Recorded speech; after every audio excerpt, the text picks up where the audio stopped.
Deri kur është koha e fundit që mund ta falim namazin e yatsis?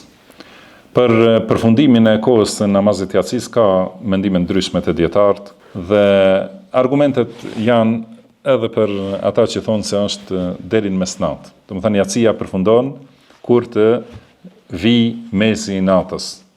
Edhe disa të tjerë thonë se yatsia përfundon kur fillon agimi i mëngjesit. Domethënë kur hy koha e sabahut, atëherë fillon yatsia.